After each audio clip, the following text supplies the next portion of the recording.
Survival in corporate America rarely favors the brave. It rewards those who keep their heads down, do the work, and clock out to be with the people who matter. Tom, a single dad scraping by paycheck to paycheck, understood this implicitly.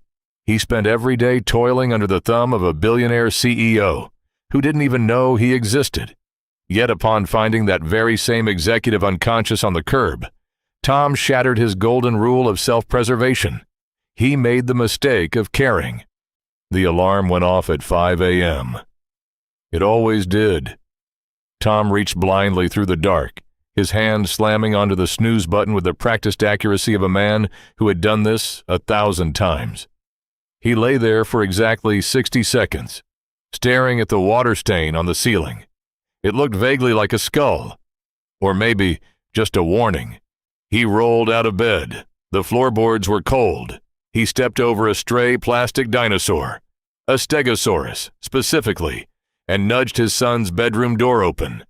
6-year-old Keo was sprawled sideways across his mattress, one leg hanging off the edge, breathing the deep, untroubled rhythm of a kid who knew his dad would handle everything.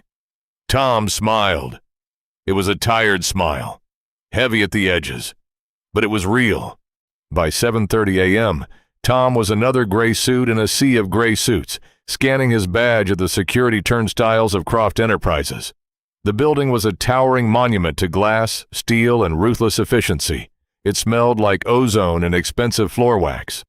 He spent his days on the 14th floor, a mid-level financial analyst buried under spreadsheets. His job was to track the shifting decimal points of Valerie Croft's expanding empire. It was a sterile landscape of data, but Tom knew what the numbers meant. A decimal point moving to the left meant a branch closed in Ohio. It meant 200 people lost their health care. It meant fathers like him explaining to their kids why Christmas was going to be a little light this year. Valerie Croft was the architect of it all. She was 32, inherited the company at 25, and doubled its market cap by 30. She didn't walk through the office. She cut through it. When she stepped out of her private elevator, the ambient volume of the floor dropped to a whisper. She was sharp edges and cold calculation, usually dressed in tailored charcoal or black, her expression permanently locked into a mask of polite disdain. Tom had worked there for 4 years. She had never once looked him in the eye. To her, he wasn't a person. He was overhead. The annual winter gala was mandatory.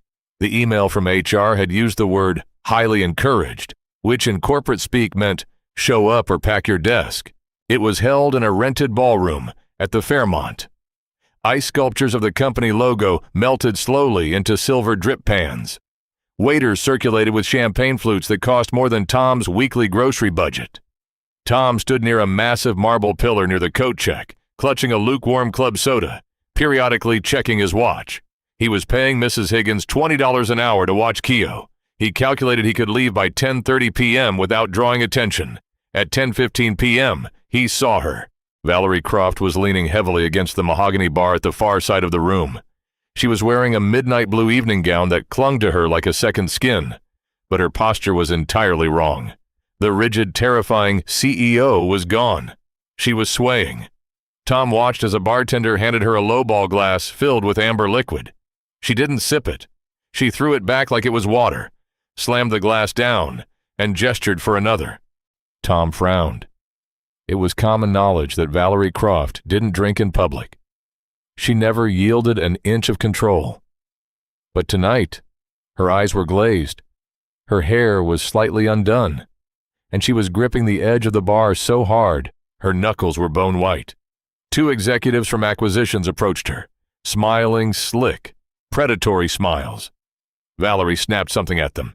Even from across the room, Tom saw the executives recoil. She shoved away from the bar, nearly tripping over the hem of her dress. She didn't head for the main exit where her driver would be waiting. She pushed through a set of heavy fire doors leading out to the service alley. Tom looked at his watch. 10:20 p.m. He could leave.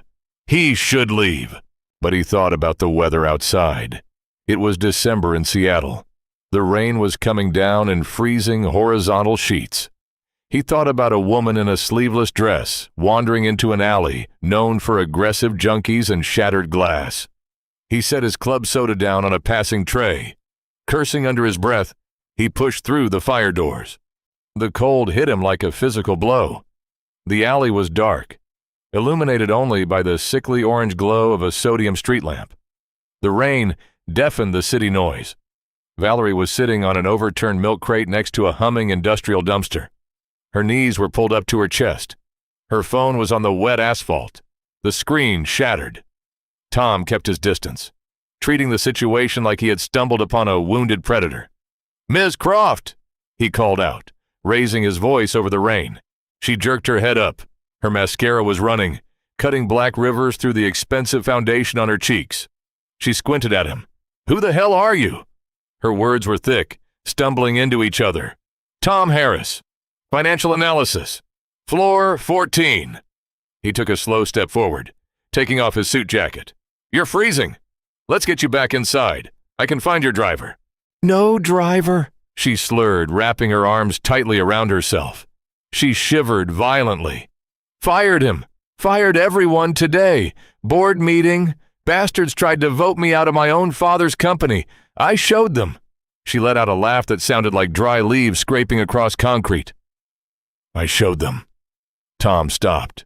So that was it. A corporate coup. She had survived it, but the adrenaline had crashed, leaving her here, self-medicating in the dark. "Okay," Tom said evenly.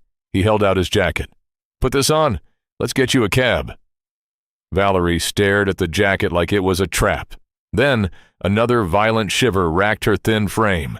She snatched it from his hands, burying herself in the oversized gray wool. "I'll call HR," she muttered, trying to stand and immediately failing, her ankle rolling in her stiletto. She fell back onto the crate. "I'll have you fired for looking at me." "Noted," Tom said, utterly devoid of emotion. He pulled his own phone from his pocket. He didn't care about her threats. He cared about the fact that her lips were turning blue. "I'm calling a taxi." The inside of the yellow cab smelled intensely of pine air freshener and old cigarette smoke. It was a sensory nightmare, but it was warm. Valerie was slumped against the passenger door. Tom's jacket swallowed her up. Her eyes were closed, her breathing heavy and erratic. Tom sat as far away from her as the cramped back seat allowed. His internal monologue was a chaotic loop of worst-case scenarios. If she woke up confused, she could accuse him of kidnapping. If someone snapped a photo of them leaving together, the office rumor mill would end his career by 9 a.m. tomorrow. "Where to, buddy?" the driver asked, eyeing them through the rearview mirror. Tom looked at Valerie. "Miss Croft, I need your address." She groaned, her head rolling against the smudged window. "Mercer Island. The Point." She mumbled a gate code before drifting off again. Tom relayed the information to the driver. The cab lurched forward into the slick, rain-swept streets. The drive took 30 minutes. The entire time, Tom stared out the window, watching the neon signs bleed into the wet pavement. He thought about Keo. He texted Mrs. Higgins, promising her an extra $50 for keeping him late. He checked his bank account app on his phone. The balance was $142.50. The taxi fare was going to eat half of that. He felt a familiar, grinding knot in his stomach. "We're here," the driver announced, slamming on the brakes. Tom looked out. They were parked in front of a massive wrought iron gate. Beyond it, a sprawling, modern mansion sat on a cliff overlooking the dark waters of Lake Washington. It looked less like a home and more like a fortress. "Ms. Croft," Tom said, gently tapping her shoulder. "We're here. You need to open the gate." Nothing. She was completely unresponsive. Tom sighed. He unbuckled his seatbelt and leaned over, rummaging through the small clutch purse she had brought. A tube of lipstick, a platinum credit card. No keys. No key card. "She doesn't have her keys," Tom told the driver. "Not my problem, man. Meter's at $85. You want me to leave you on the curb?" Tom looked at the freezing rain lashing against the windshield. He looked at the unconscious woman beside him. He could prop her up against the gate, pay the man, and leave. It was the smart thing to do. She was a billionaire. She would figure it out. She was the woman who had laid off his friend Dave last month just to make a quarterly earnings report look 3% better. Tom squeezed his eyes shut. "Don't be a hero," Go home." He looked at her again. Beneath the smeared makeup and the ruthless reputation, she was just a person. A severely intoxicated, freezing, vulnerable person. If he left her out here in the storm, she could get hypothermia. She could die. "Turn around," Tom said, his voice heavy with resignation. "What?" "Turn around. Take us to Capitol Hill, 14th and Pike." The driver shrugged. "Your funeral, buddy." An hour later, the taxi pulled up to a faded brick apartment building. Tom paid the driver, wincing as he handed over nearly all the cash he had. He stepped out into the rain, opened the passenger door, and caught Valerie as she practically tumbled out. She was dead weight. Getting her up 3 flights of stairs was a grueling, agonizing process. Tom had to practically carry her, his arm wrapped tight around her waist, her arm draped over his shoulder. She mumbled incoherently, something about stock options and her father, before her chin hit her chest again. He managed to unlock his door with one hand. He kicked it open and dragged her inside. The apartment was small. The living room doubled as a dining room and a playroom. Toys were scattered across a faded rug. A small television sat on a cheap particle board stand. The air smelled faintly of macaroni and cheese. Mrs. Higgins, a plump woman in her 60s, stood up from the armchair, her eyes widening in alarm. "Tom! Good heavens! Who is that?" "My boss," Tom panted, hauling Valerie toward the thrift store sofa. He deposited her onto the cushions. She immediately curled into a tight ball, shivering. She had a rough night. Her driver left her, and she was locked out of her house. Mrs. Higgins pursed her lips, clearly not buying the sanitized version of the story, but she nodded. "Keo is asleep. He brushed his teeth. Do you need me to stay?" "No, I've got it. Thank you, Martha. I'm sorry it's so late." Tom handed her the cash. Once the door clicked shut behind the babysitter, the apartment fell silent, save for the rhythmic drumming of rain against the single window and the soft, uneven breathing of the billionaire on his couch. Tom didn't touch her. He didn't try to take off her ruined heels. He went to the kitchen, grabbed a heavy wool blanket from the hall closet, and tossed it over her. He placed a glass of water and 2 ibuprofen tablets on the coffee table beside her head.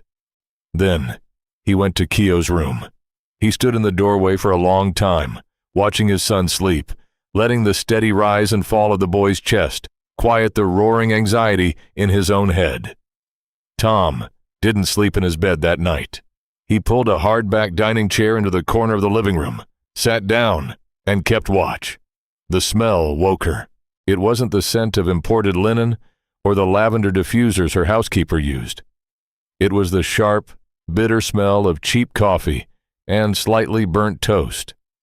Valerie groaned, pressing the heels of her hands into her eyes. Her head felt like it had been split open with a rusted axe. Her mouth tasted like ash and regret. She tried to shift, but the surface beneath her was lumpy and unforgiving. Slowly, agonizingly, she opened her eyes. She was staring at a wall covered in crayon drawings. Stick figures holding hands under a violently yellow sun. A misshapen dog. Panic, cold and sharp, pierced through the fog of her hangover. She sat up too fast, the room spinning wildly. She grabbed the edge of the sofa to steady herself. "Easy." The voice came from her left. Valerie whipped her head around, her defensive instincts flaring. Tom was standing in a tiny kitchen area, separated from the living room by a narrow counter. He was wearing faded jeans and a plain gray t-shirt. He didn't look like a corporate drone. He looked tired, rugged, and entirely unimpressed. "Drink the water. Take the pills," Tom said, pointing a spatula at the coffee table. "Then we'll talk." Valerie looked down. The glass and the white tablets were waiting for her. She reached out with a trembling hand, swallowed the pills dry, and chased them with the water. She looked down at herself. She was still wearing her $4,000 gown, though it was wrinkled beyond repair. She was wrapped in a scratchy blanket. She still had her purse. "Where am I?" she demanded, trying to inject her usual authority into her voice. It came out as a raspy croak. "Who are you?" "Tom Harris. We met in the alley last night. You're in my apartment on Capitol Hill." Tom flipped a pancake on a small skillet. You were locked out of your estate. Your phone was broken. You passed out in the cab. I couldn't leave you in the rain, and I couldn't leave you on your porch. Valerie's mind raced, struggling to piece together the shattered fragments of the previous night. The gala, the scotch, the crushing weight of the board's betrayal. The alley. She looked around the room. It was painfully small. Worn furniture, scuffed floorboards, a stack of unpaid bills sitting under a plastic dinosaur on the kitchen counter. This was how her employees lived. The realization made her deeply uncomfortable. "If this is a shakedown," Valerie said, her voice hardening, "if you took photos of me, or if you plan on going to the press, my lawyers will bury you so deep you won't see daylight for a decade." Tom didn't even blink. He slid the pancake onto a plate. "I make $65,000 a year, Miss Croft. I don't have the time or the energy to blackmail you. I brought you here because I didn't want you to freeze to death. That's it." Before Valerie could respond, a door down the short hallway creaked open. A small boy, wearing mismatched pajamas and rubbing his eyes, padded into the living room. His hair was a chaotic nest of brown curls. He stopped when he saw Valerie on the couch. "Dad?" the boy asked, his voice thick with sleep. "Who is that?" "That's Miss Croft, buddy," Tom said, his entire demeanor shifting. The hard, cynical edge vanished, replaced by a deep, resonant warmth. He walked out from behind the counter, kneeling to eye level with the boy. "She's a guest. She wasn't feeling well last night." Keo looked at Valerie. Valerie froze, terrified of children. She didn't know how to speak to them. They didn't understand leverage or ROI. Keo walked over to the coffee table. He reached into the pocket of his pajama pants and pulled out a small, blue plastic triceratops.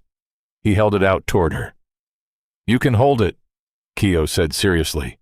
"He protects me from monsters." Valerie stared at the toy. She looked at the boy's earnest face. Then she looked at Tom, who was watching her with a quiet, guarded intensity. Slowly, she reached out and took the plastic dinosaur. Her hand was shaking. "Thank you," she whispered. "Pancakes are ready, Keo," Tom said, breaking the tension. "Go eat. I'll get Ms. Croft a cup of coffee." Keo scampered to the counter, clambering onto a stool.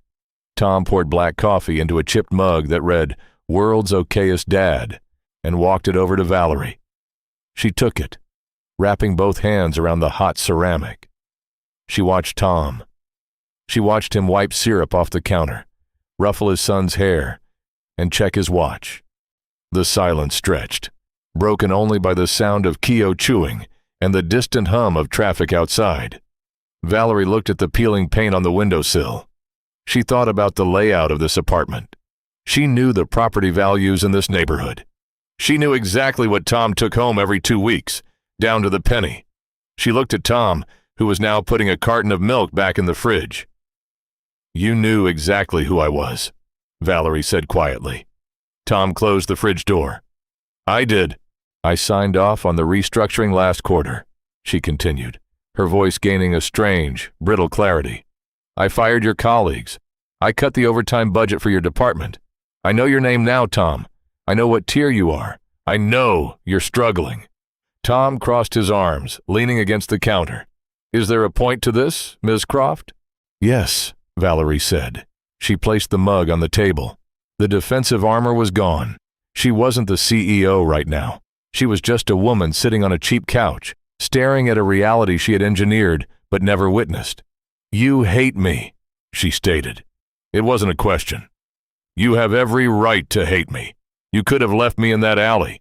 You could have dropped me at my gate and let the elements take care of your problem. Why didn't you?"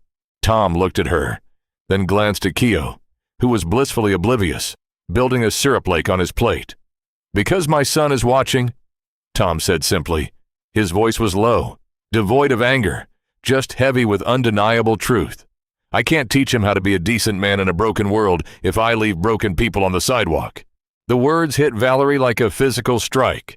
Broken people. She had $3 billion in assets, a private jet, and a board of directors that feared her. But sitting in this cramped, messy, love-filled room, she had never felt so utterly, completely bankrupt. She looked at the plastic dinosaur in her hand. Then she looked back at Tom. The silence this time was heavier, charged with something new. The cynical distance between the billionaire and the employee was collapsing, crushed under the weight of a single, devastating realization. She swallowed hard, fighting the sudden, terrifying sting of tears behind her eyes. "Tom," she asked, her voice barely a whisper, stripping away every ounce of her pride. "How do you do it?" Tom frowned, confused. "Do what?" Valerie gestured vaguely around the tiny room, at the worn rug, at the boy laughing quietly at a cartoon playing on a cracked phone screen, at the sheer, undeniable reality of it all. "How do you build a life that actually matters?" she asked. "Because I have everything, and I have absolutely nothing." Tom stood motionless, realizing in that exact second that he wasn't looking at a CEO anymore. He was looking at a woman drowning in her own success, asking him for a lifeline. "Then let me teach you," he said. And in that small, messy apartment, everything changed. Valerie left Tom's apartment an hour later in a black SUV that cost more than the entire building she was stepping out of. She didn't say much when the new driver held the door open for her. She just clutched her ruined evening gown beneath a heavy trench coat. She'd had a terrified assistant run over from her penthouse. She watched Tom from the tinted window. He was standing on the curb in the freezing drizzle, holding his son's hand. He didn't wave. He just watched the car pull away, turned around, and walked back into the grimy brick building. For the next 48 hours, Valerie Croft existed in a state of suspended animation. She went through the motions. She drank green juice she couldn't taste, sat through conference calls she didn't hear, and stared out the floor-to-ceiling windows of her Mercer Island estate, looking at a city she owned pieces of, but didn't actually know. Monday morning arrived with the subtlety of a freight train. On the 14th floor, Tom sat at his cubicle, aggressively typing numbers into a cell that didn't matter. His stomach was a tight knot of dread. He had spent Sunday updating his resume. You didn't see the Wizard of Oz puking in a gutter and get to keep your job in Emerald City. It was a basic rule of corporate physics. At 10:14 a.m., his desk phone rang. It was the sterile double chirp of an internal call. "Harris," Tom answered, keeping his voice flat. "Mr. Harris, this is Sarah, executive assistant to Miss Croft. You are requested on the 40th floor. Immediately." The line went dead. Tom stared at the receiver. He slowly placed it back on the cradle. Dave, the analyst in the adjacent cubicle, peeked his head over the gray fabric partition. "40th floor? Man, what did you do?" "I don't know," Tom lied. He stood up, grabbed his security badge, and walked toward the elevators. It felt like walking to the gallows. The 40th floor was a different world. The air was thinner up here. The carpet was impossibly thick, swallowing the sound of footsteps. Modern art that looked like spilled paint and rusty wire hung on imported wood-paneled walls. Sarah, a woman whose posture suggested she was ready to catch a bullet for her boss, buzzed Tom through a set of frosted glass doors. Valerie's office was massive, dominated by a desk carved from a single slab of reclaimed walnut. She was standing by the window, wearing a razor-sharp white blazer and black trousers. Her hair was pulled back into a severe knot. The vulnerable woman shivering under a cheap wool blanket on his couch was gone. The iron heel was back. "Shut the door, Tom," she said without turning around. Tom pushed the heavy oak door until it clicked. He stood his ground near the entrance, hands in his pockets. "If this is about severance, I want it in writing." Valerie turned. Her eyes were clear, calculating, but there was a faint tightness around her jaw. She walked over to her desk and tapped a leather-bound folder. "I looked into your file this morning," Valerie said, her voice entirely devoid of warmth. "You've been here 4 years. Your performance reviews are perfectly average. You never volunteer for extra projects. You clock out at exactly 5 p.m. You are the textbook definition of a placeholder. Tom clenched his jaw. I do the job I'm paid for. I don't live for the company. I live for my kid. If that's a fireable offense, go ahead and print the paperwork. Valerie didn't blink. I don't want to fire you. I want to promote you. Tom laughed. It was a harsh, cynical sound. Right. To what? Chief Apology Officer? Special Liaison to the CEO, Valerie said, sliding the folder across the desk. Effective immediately. You'll be moved to an office on this floor. Your salary will be tripled. You will report directly and only to me. Tom didn't step forward to take the folder. He just stared at her. Why? Because, Valerie said, her voice dropping an octave, losing some of its corporate polish. Every single person on this floor is a yes man. They feed me data that's been sanitized, homogenized, and stripped of anything remotely human. They tell me what I want to hear so they can keep their bonuses. She leaned forward, resting her palms on the walnut desk. You don't care about my money. You don't care about my title. You told me I was broken to my face. I didn't say that. You implied it, and you were right. Valerie stood up straight. You told me you could teach me how to build a life that matters. Put your money where your mouth is.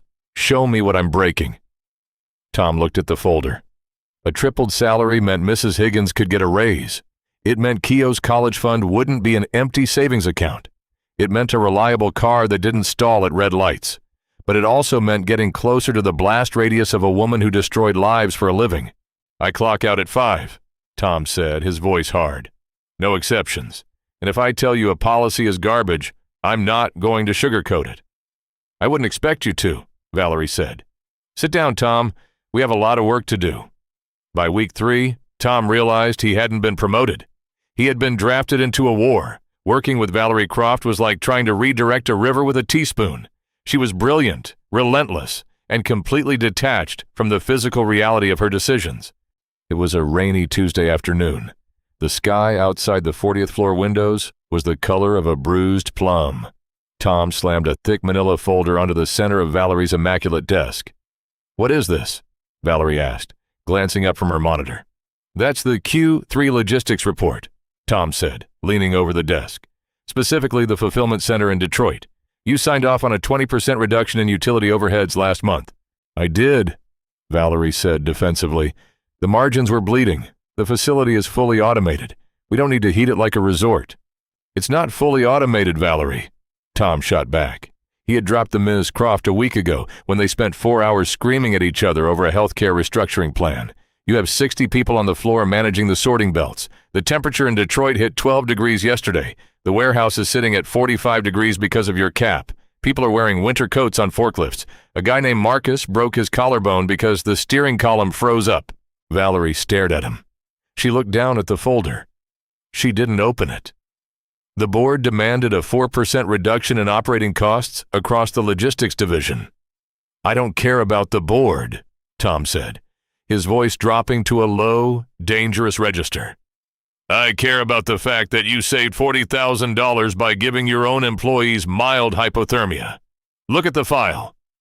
Valerie hesitated. Her hand hovered over the manila cover. She flipped it open. Tom hadn't included spreadsheets. He had pulled the internal HR incident reports. There were photos, blurry, poorly lit pictures taken by a shift manager. Marcus sitting on a concrete floor, his arm hanging at a sickening angle, his breath pluming in the freezing air of the warehouse. Valerie stared at the photograph for a long, agonizing minute. The silence in the office was deafening, broken only by the faint hum of the HVAC system. I didn't know, she whispered. You didn't want to know, Tom corrected gently. That's the difference. You look at numbers. Numbers don't bleed. Numbers don't have to explain to their wives why they're in the emergency room on a Tuesday. Valerie closed the folder. She looked sick. She picked up her desk phone and hit a speed dial button. Sarah, reverse the utility caps on all northern fulfillment centers. Yes, all of them. Retroactive to yesterday. Tell maintenance to crank the heat. And get me the phone number for a Marcus. She looked at Tom. Miller, Tom supplied. Marcus Miller, Detroit facility. Get him on my line in 10 minutes. She hung up. She didn't look at Tom for a long time. When she finally did, her eyes were red. Next file. The shift was agonizingly slow, but it was happening. Tom forced her to look at the collateral damage of every decree she issued. He dragged her out of the stratosphere and rubbed her face in the dirt of reality. It culminated 2 weeks later. It was 6:30 p.m. on a Friday. Tom had broken his own rule. He was still at the office. Mrs. Higgins had a family emergency, and Tom had no choice but to bring Keo into the fortress.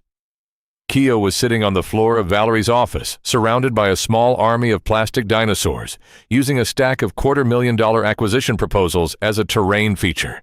Valerie and Tom were sitting on the couch near the corner of the office, surrounded by empty takeout boxes of Thai food. Valerie was staring at a complex financial model on her laptop, but her eyes kept drifting down to the 6-year-old boy on the carpet. "Does he always make those sound effects?" Valerie asked quietly, watching Keo orchestrate a brutal, slow-motion battle between a T-Rex and a stapler. "Only when the stakes are high," Tom said, taking a bite of cold pad Thai. "The stapler represents corporate greed.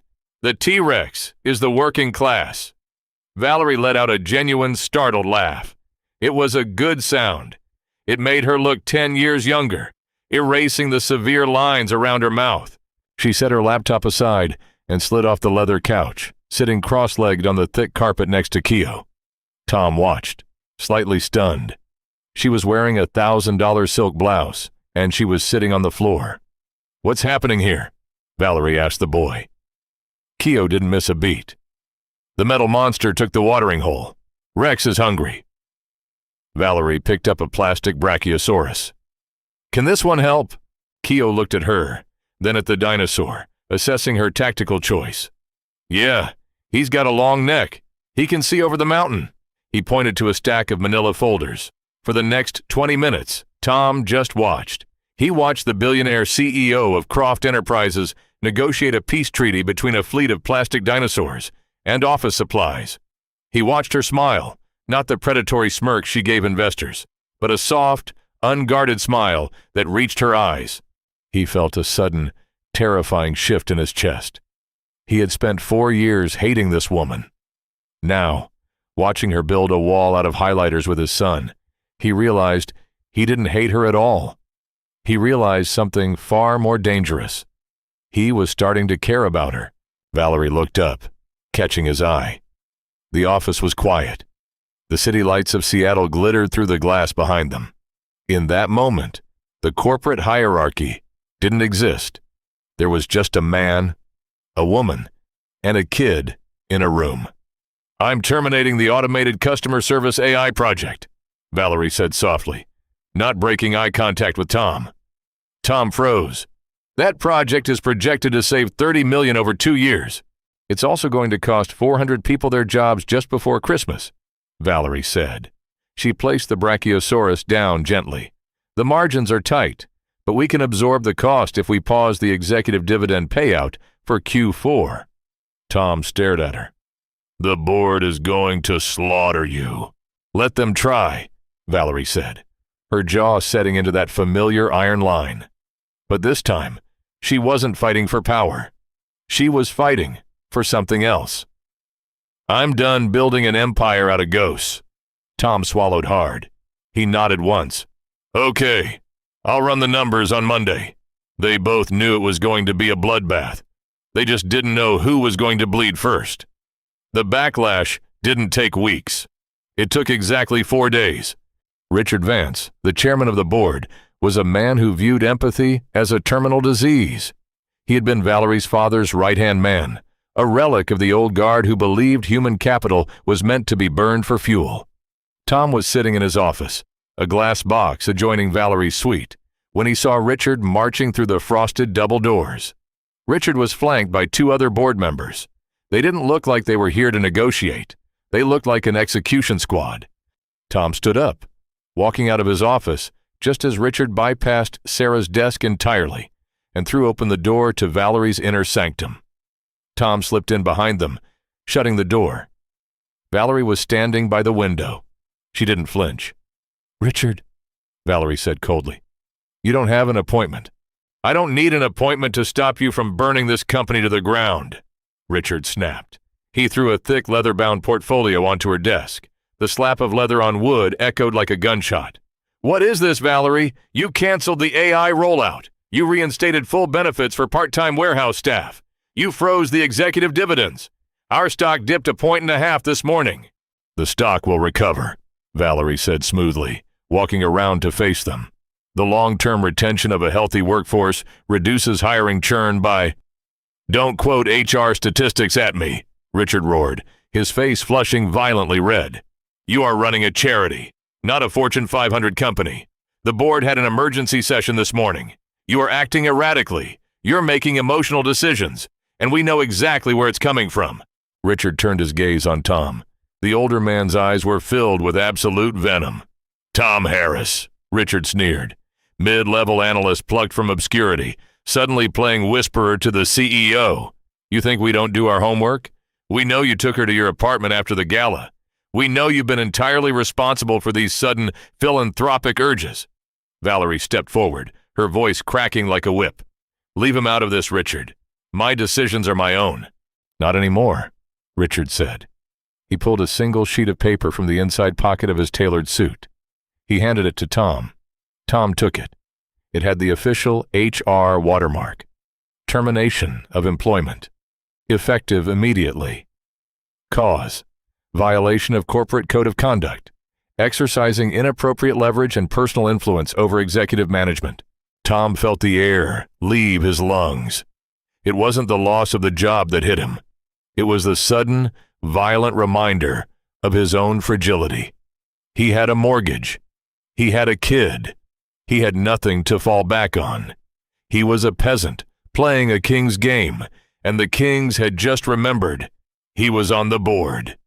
You can't do this, Valerie said, her voice shaking with a rage Tom had never seen before.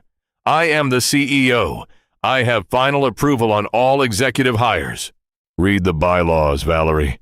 Richard smiled, a thin, cruel slash of a smile. In the event of a formal board investigation regarding executive coercion, the board retains the right to isolate the variable. He's fired. Security is waiting at his desk on the 14th floor to pack his personal items. Richard turned back to Valerie. You have 48 hours to reverse your recent policy changes. If you don't, we will initiate a vote of no confidence.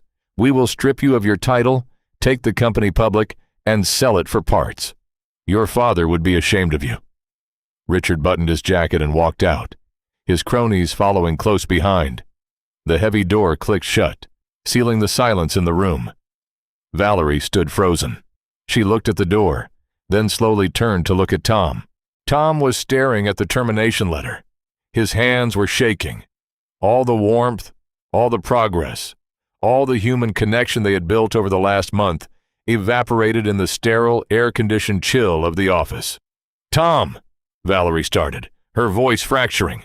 She took a step toward him. I'll fix this. I'll call the legal team. I'll tie them up in injunctions. They can't... Stop, Tom said. His voice was a harsh whisper. He stepped back, putting distance between them. Tom, please, just give me a day. Tom looked up. His eyes were utterly defeated. I told you, Valerie. I told you I didn't want to play this game. I told you I just wanted to do my job and go home to my kid. You pulled me up here. You made me believe you actually gave a damn. I do, Valerie pleaded, the tears she never let fall finally spilling over her lashes. You changed everything, Tom. You made me see... You see nothing, Tom exploded, slamming the paper onto her desk. You see a game. You see a boardroom battle. You can afford to lose this fight, Valerie. If you get fired, you fall back into a golden parachute. You go to a beach in Monaco. If I lose this job, my son goes hungry. We lose our home. You played with my life to soothe your own conscience. Valerie recoiled as if he had struck her physically. The color drained from her face. That's not fair. I was trying to do the right thing. The right thing for who? Tom grabbed his jacket from the back of the chair. The anger was fading, replaced by a crushing, leaden reality. He looked at the woman he had begun to care for, the woman who had sat on his floor and played with his kid, and he saw the billionaire again. The gap between them was an ocean. and he was drowning in it. "I can't afford to be your moral compass, Valerie," Tom said quietly, his hand on the doorknob. "I have to be a father." He didn't wait for her to answer. He opened the door and walked out, leaving the CEO of Croft Enterprises entirely alone in her glass tower. The box was surprisingly light. 4 years of a man's life, reduced to a plastic terrarium, 3 framed photos, a coffee mug, and a handful of customized pens. Tom carried it out the revolving glass doors of Croft Enterprises. The security guard, a guy named Stan, who usually traded baseball stats with Tom every morning, wouldn't even meet his eyes. Stan just stared at the polished granite floor as Tom walked past. Survival instinct. Contagion protocol. It was raining again. The Seattle sky was a relentless, bruised gray. Tom didn't take a taxi. He couldn't afford one.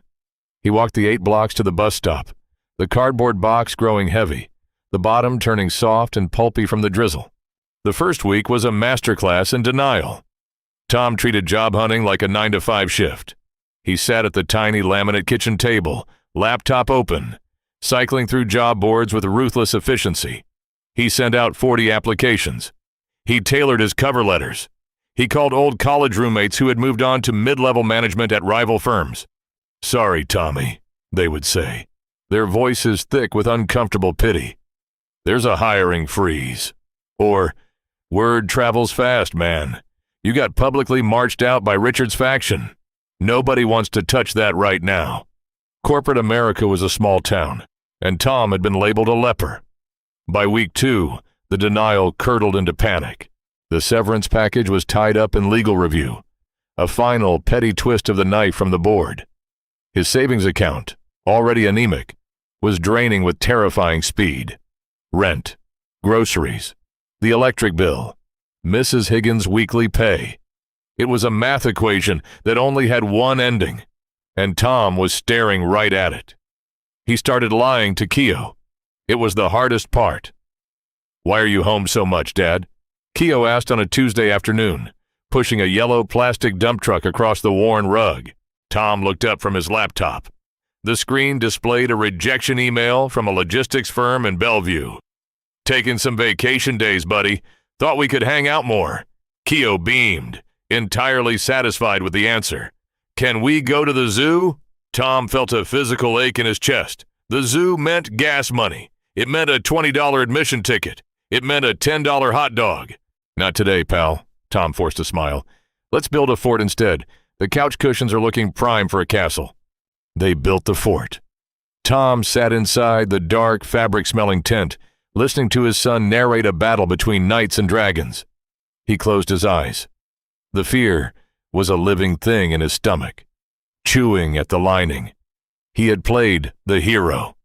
He had tried to show a billionaire the human cost of her empire, and the reward was exactly what he had always known it would be, the absolute destruction of his own small world. He didn't hear from Valerie. He didn't expect to. The news was full of Croft Enterprises. The financial channels were running wall-to-wall coverage of the internal bloodbath. Richard and his loyalists had launched a hostile proxy fight. They were rallying institutional investors, leaking stories to the press about Valerie's erratic behavior and emotional instability. Tom watched it on the muted television while Keo slept. Valerie looked different in the press conference clips. The tailored suits were there. The immaculate hair was there. But the mask had cracked. She looked exhausted. She looked like a woman fighting a war on 2 fronts. He turned the television off. It wasn't his fight anymore. He had an interview for a night manager position at a grocery store the next morning. It paid 1/3 of his old salary, but it was money. He went to the kitchen and opened the fridge. A half-gallon of milk, a block of cheap cheddar, 2 apples. He stared at the sparse shelves. The cynic in him, the voice he had silenced for a month, screamed in his ear. This is what happens. You look up, you get your throat cut. He shut the fridge door. He leaned his forehead against the cool metal. For the first time since Keo's mother had walked out 6 years ago, Tom Harris cried. It wasn't a loud, dramatic breakdown. It was silent, heavy, and completely devoid of hope. The grocery store interview lasted 15 minutes. The store manager, a kid 10 years younger than Tom with a clipboard and a severe haircut, looked at Tom's resume with deep suspicion. "You were a senior analyst at a multi-billion-dollar firm," the manager drawled.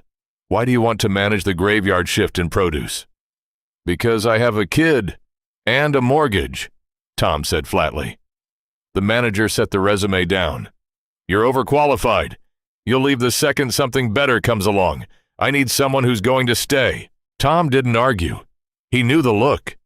He thanked the kid, walked out into the harsh fluorescent light of the aisles, and bought a box of macaroni and cheese with the last $4 in his checking account. When he got back to his apartment building, Mrs. Higgins was waiting in the lobby. She looked agitated, wringing her hands. "Tom," she said quickly, as he pushed through the glass doors. "I'm sorry. I tried to tell her you weren't home, but she insisted on waiting." Tom frowned. "Who?" "The woman from before. The boss." Tom's blood ran cold. He bypassed the elevator and took the stairs, 2 at a time. He burst onto his floor, out of breath. Valerie was standing in the narrow, dingy hallway outside his apartment door. She wasn't wearing a designer suit. She was wearing a faded trench coat over a simple black sweater and jeans. Her hair was pulled back in a messy ponytail. She looked like she hadn't slept in a week.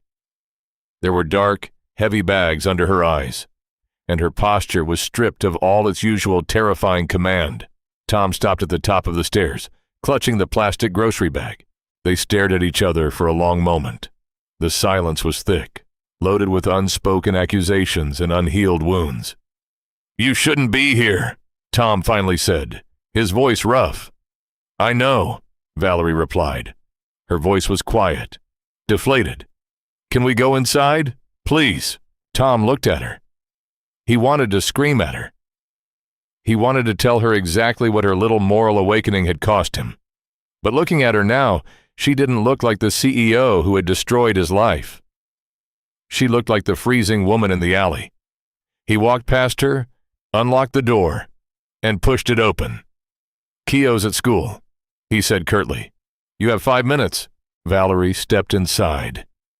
She didn't sit down.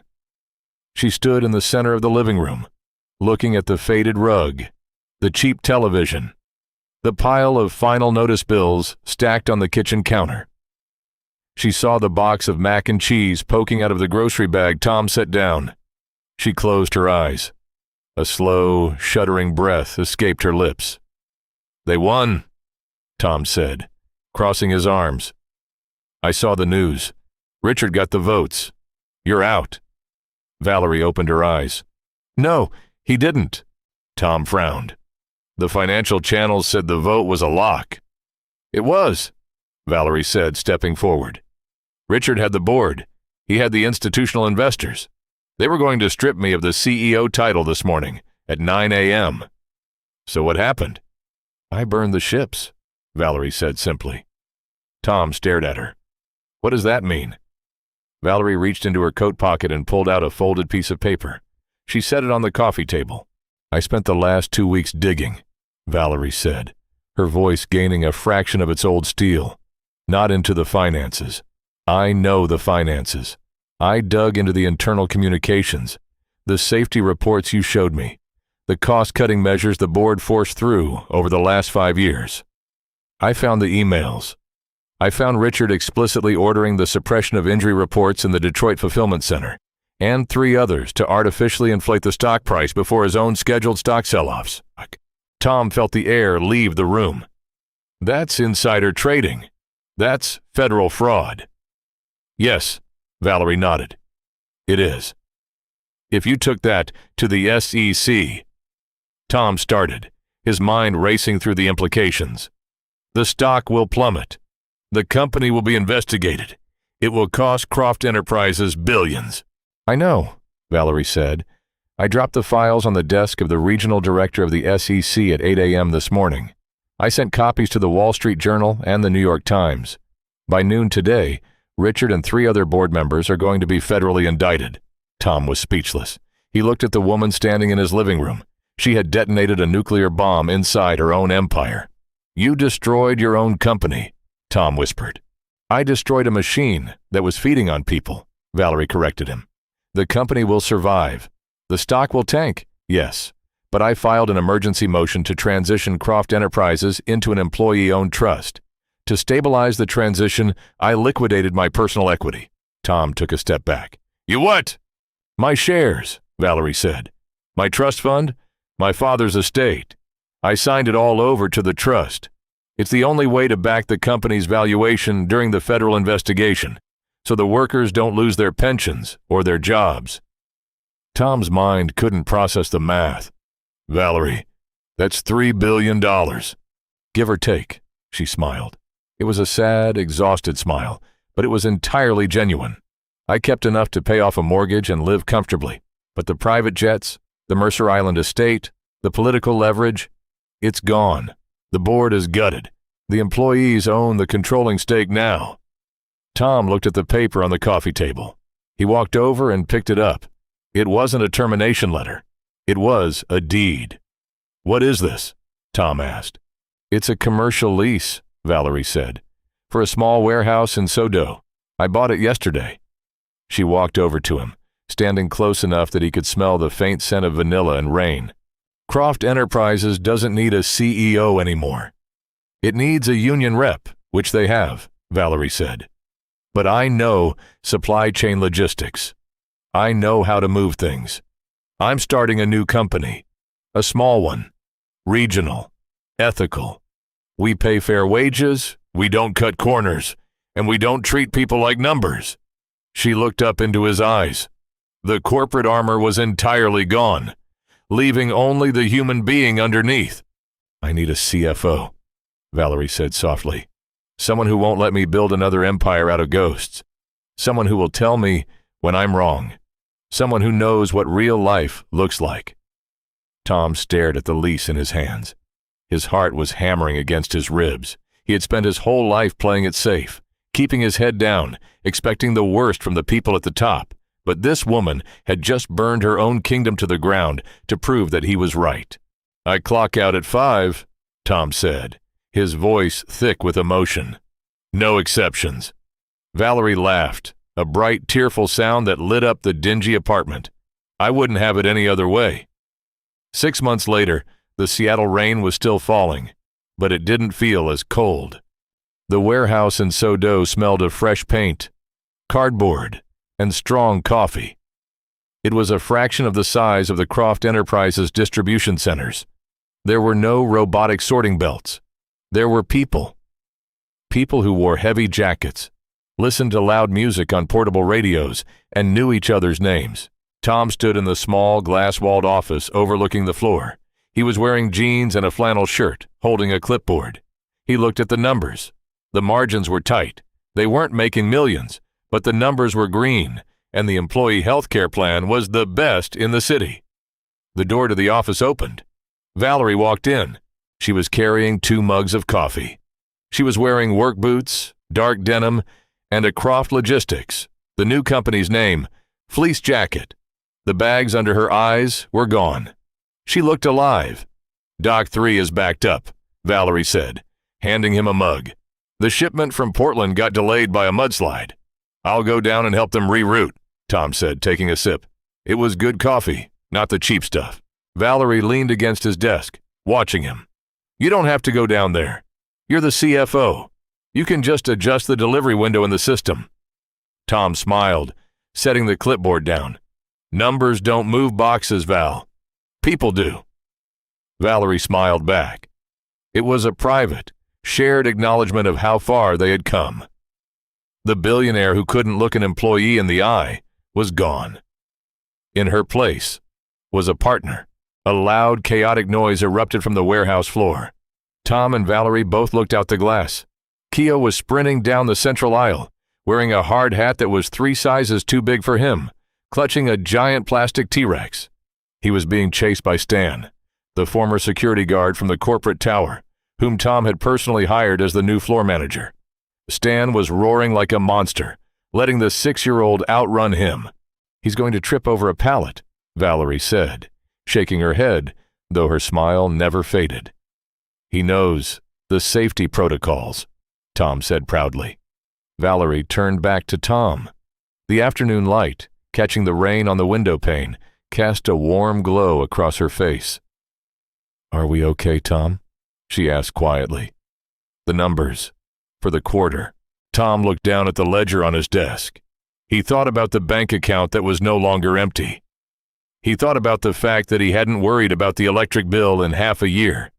He thought about the woman standing next to him, who had traded $3 billion for a clear conscience. He closed the ledger. "We're perfect," Tom said. He stepped closer, closing the distance between them. Valerie looked up at him, her breath hitching slightly. The cynical distance between the employee and the boss had completely collapsed, replaced by something grounded, real, and undeniable. Tom reached out, gently tucking a stray lock of hair behind her ear. Valerie leaned into his touch, her eyes fluttering shut for a brief second before opening to meet his gaze. "I'm glad you didn't leave me on the curb," she whispered. "I'm glad you walked through the door," Tom replied. Down on the floor, the T-Rex finally conquered the forklift, and Keo let out a triumphant cheer. Up in the office, Tom and Valerie just watched, standing shoulder to shoulder, finally building a life that actually mattered. Do you believe people can truly change when faced with the harsh reality of the world?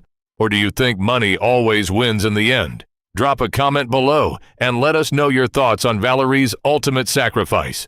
If this story of redemption, hard truths, and real love moved you, please smash that like button, share it with someone who needs a reminder that humanity still exists, and subscribe to the channel for more deeply human stories. Turn on those notifications, and we'll see you in the next one.